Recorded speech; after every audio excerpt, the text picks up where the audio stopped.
Welcome back to another Cooking with Pappies, where we're cooking for the whole family. And we've got our sweet Vera up here with me. I've got Missile running around, Luna, Sebastian's laying down. We're having a great time with it. It's the holidays, of course. It's actually kind of warm today. I'm already breaking a sweat. At any rate, we're not actually cooking today. We wanted to talk about things that are potentially hazardous to your dogs. It's holidays, people doing get-togethers.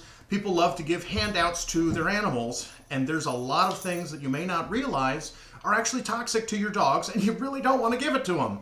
And so right off the top, we're starting with mint, peppermint. I'm using creamer as an example here, but nevertheless, the herb mint itself is toxic to your dog, and you're going to find that in your peppermint candies, your candy canes, the creamer, all things like that. You don't want to give those to your dogs under any circumstance. In addition to the mint, a lot of those candies and things can be sweetened with xylitol. Xylitol is a compound that I'm sure you've seen on memes and things like that on social media. You maybe didn't realize what it was. It's an artificial sweetener. It's fine for humans. It is toxic to dogs. You do not under any circumstance want to give that to them. So moving right along, in addition to drinks and things, we've talked about peppermint, nutmeg. If you do like a lot of people do, they're playing. If you put a little nutmeg on top, make sure you drink off that nutmeg first. You do not want to give that to your dog either. Hi, Vera. You're going to stretch it out. Oh, yeah. Do your walk. Oh, yeah.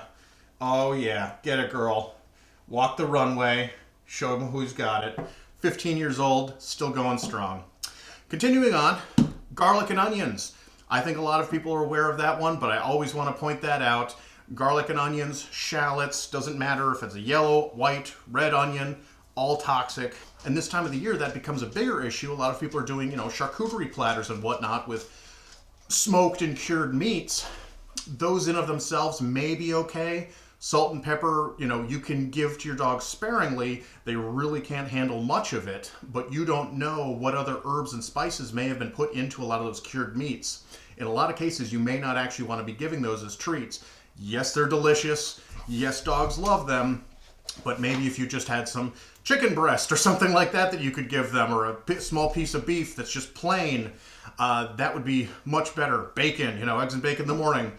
You want to try and avoid a lot of those cured meats because you don't know how much garlic and onions may have already been contained in them. Likewise with that, caraway seeds. Your rye bread is almost certainly made with caraway. That too is toxic to your dogs. You have to avoid it any way you can. And, yes, we love those charcuterie platters. Yes, they're nice little handheld nibbles for humans, but that's exactly it. They're intended for humans. Some of them may even have grapes and raisins. Those too are also toxic to dogs. You have to avoid those. And especially if you are thinking about entertaining, and you want to make sure that people can enjoy your dogs too while they're visiting. Have some treats dedicated to those dogs and say, please don't give them any of these items.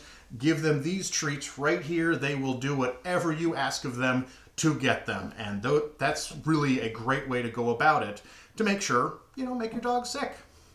Moving right along, cocoa powder, chocolate. Now, of course, this creamer is white chocolate.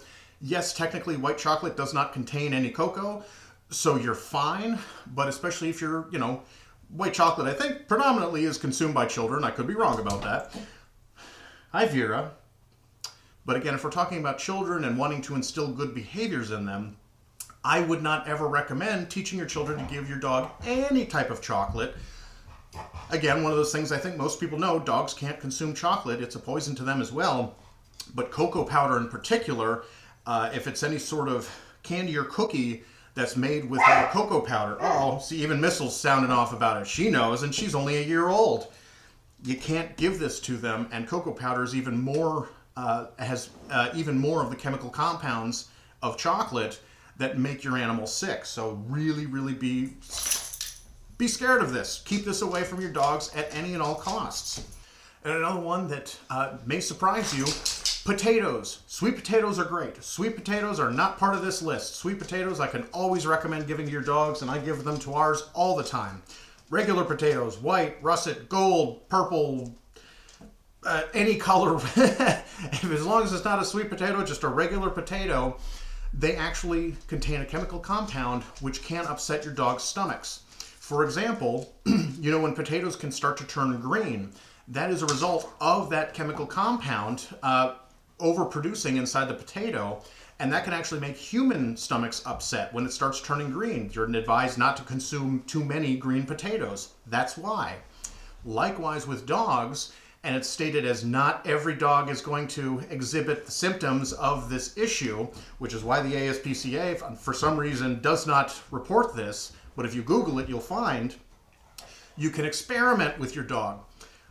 We have so many good things we can give to our animals. Let's not experiment with them. I've met a lot of people that even like French fries and things, they'll say, my dog will just refuse them.